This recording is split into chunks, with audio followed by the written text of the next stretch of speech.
Imagine a single family so powerful that when they lent money, entire kingdoms listened. Imagine a family that could fund a war on one side of Europe and a peace on the other. A family whose name whispered through the halls of every royal court, from London to Vienna. It sounds like something out of a legend. And yet, this family was very real, and they built their power not with armies or crowns, but with something far quieter and far more dangerous. Information, trust, and a network that stretched across an entire continent. This is the story of how the Rothschilds rose from a cramped alley in Germany to become the most influential bankers the world has ever known. The story begins in the 1700s in the city of Frankfurt, in a narrow, crowded street where Jewish families were forced by law to live, cut off from much of the wider city. It was here that a man named Mayer Rothschild grew up. He was not born into wealth or privilege. He was born into a world of restrictions, where his people faced constant limits on where they could live, what they could own, and how they could earn a living. But young Mayer was sharp, curious, and patient. He began his career dealing in something small, but fascinating, rare old coins. He would study them, learn their history, and sell them to wealthy collectors, including nobles and princes, who loved to build their collections.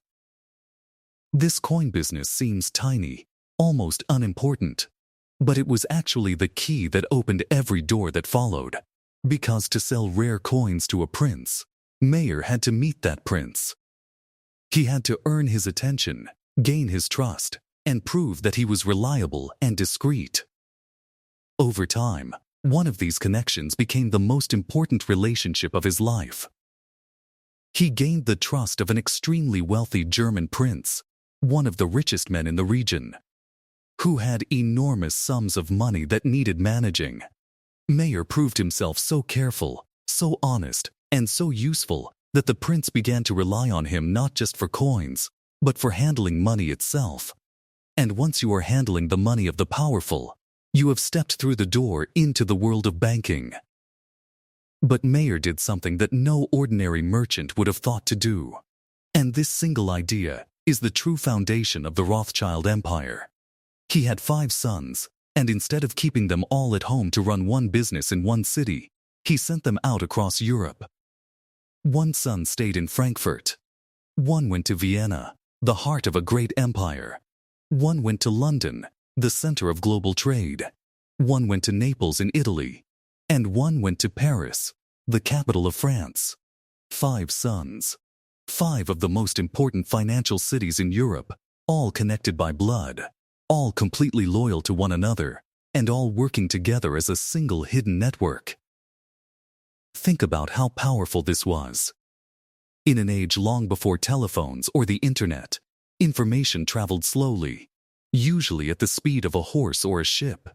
But the Rothschilds built their own private system of couriers, fast riders and reliable messengers, who carried letters between the 5 brothers faster than almost anyone else in Europe. This meant the Rothschilds often knew what was happening. A war beginning, a king dying, a market crashing, before the kings and governments themselves fully understood it. And in the world of money, knowing something before everyone else is not just an advantage, it is a superpower. The brothers trusted each other completely, and this trust was itself a kind of wealth. If the London brother needed to move a huge sum of money to fund something in another country, he did not have to physically ship crates of gold across dangerous roads where they could be stolen.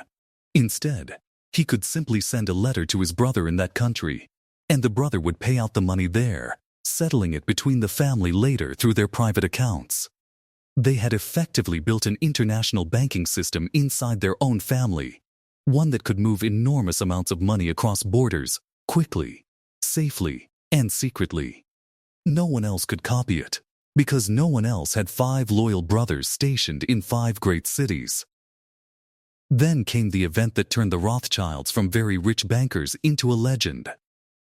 Europe was consumed by enormous wars, as the ambitions of France under Napoleon threw the entire continent into conflict. Wars are astonishingly expensive. Armies need to be paid, fed, armed, and moved across vast distances.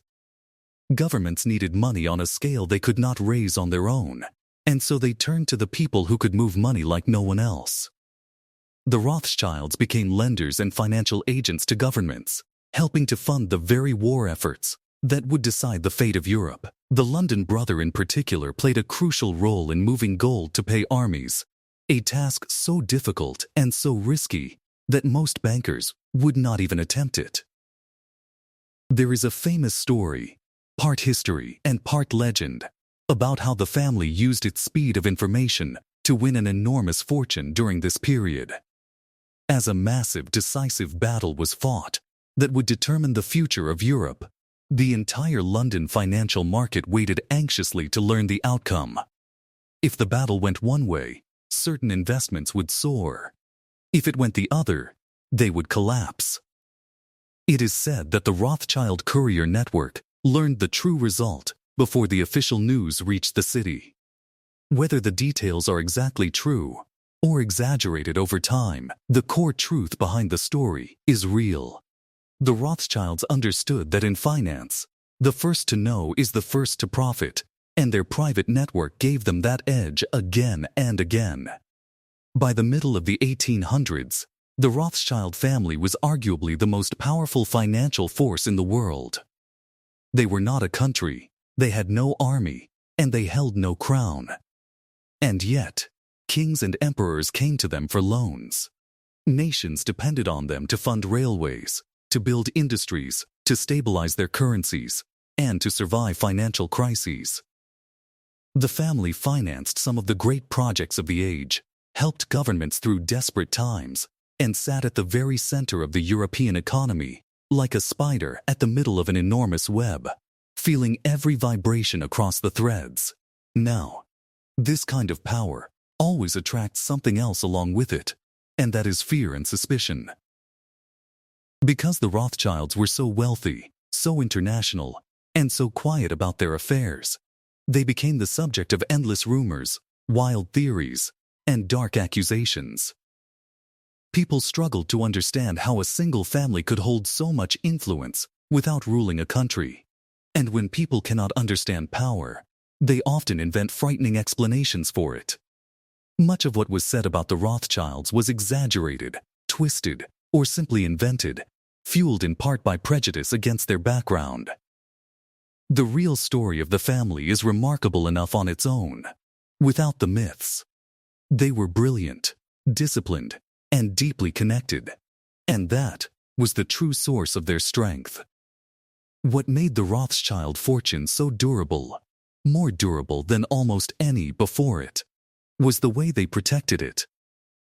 Mayer, the father, had understood something profound. A fortune divided among rivals will crumble, but a fortune held together by loyalty can endure. On his deathbed, he urged his sons to remain united, to keep the family businesses linked, and to trust one another above all others. For generations, the family followed a careful strategy. They often kept their wealth within the family through marriages between relatives. They guarded their financial secrets closely, and they made sure that no single mistake by one branch could bring down the entire dynasty. They thought not in years, but in generations. This long-term thinking is the real heart of old money.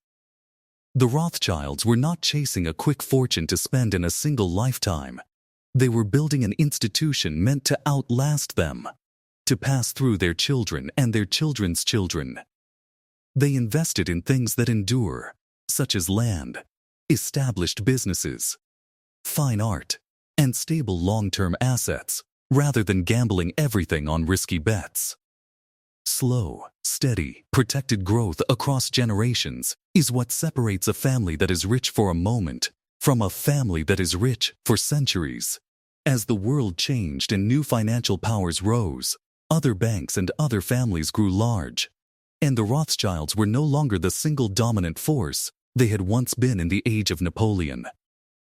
But here is the crucial point. They did not vanish. They did not collapse into ruin the way so many great fortunes eventually do. They adapted. The family remained involved in banking, in investments, in wine estates, in art, and in countless enterprises across many countries. The name Rothschild still exists today in the world of finance and business, more than 2 centuries after Mayer sat in that narrow Frankfurt street, selling old coins to princes. When you step back and look at the whole story, the lesson becomes clear. The Rothschilds did not build their empire on gold alone. They built it on trust, on information, and on unity.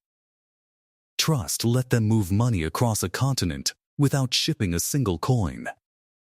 Information let them act before anyone else even understood what was happening.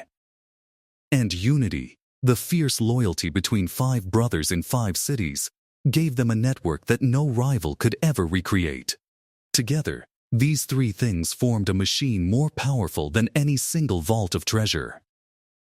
There is also a lesson here about how the Rothschilds handled the enemies and the envy that their success inevitably created. Rather than flaunting their power loudly, they often worked quietly, behind the scenes, letting their results speak while they themselves remained discreet.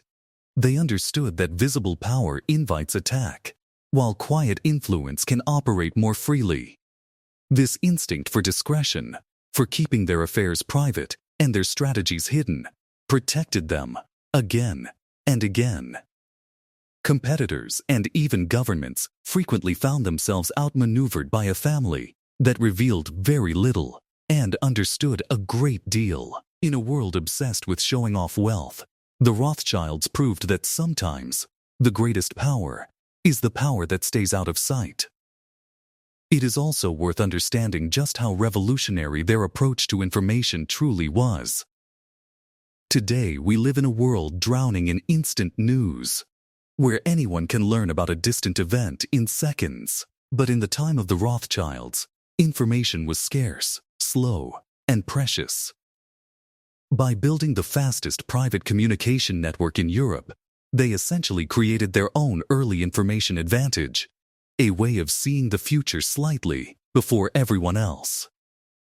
In finance, that tiny head start is worth an enormous amount, because markets move on news, and the person who receives the news first can act before the price changes. The Rothschilds turned the simple idea of knowing things faster into one of the most profitable advantages in the entire history of money. There is one more piece of the puzzle that made the family so durable, and that is how carefully they trained the next generation. The Rothschild children were not simply handed the fortune and left to figure it out. They were raised inside the business, taught its secrets, and prepared from a young age to take on their roles in the great family network. This meant that when one generation grew old, there was always a new generation ready, skilled, and disciplined enough to carry the empire forward. Many great fortunes collapse precisely because the founders failed to prepare their heirs. The Rothschilds understood that a dynasty is only as strong as the training of the children who will one day inherit it, and they invested in that training as carefully as they invested their gold. And perhaps that is the most important idea hidden inside the story of the Rothschilds. Real, lasting wealth is not just about how much money you have. It is about the structure you build around that money, the relationships that protect it, the information that guides it, and the discipline that lets it grow quietly across generations. A pile of gold can be stolen, spent, or lost. But a network built on trust, patience, and unity can survive wars, revolutions, and the passing of centuries. From a cramped alley in Frankfurt to the royal courts of every great European nation, the Rothschilds proved that the quietest kind of power can sometimes be the most enduring of all.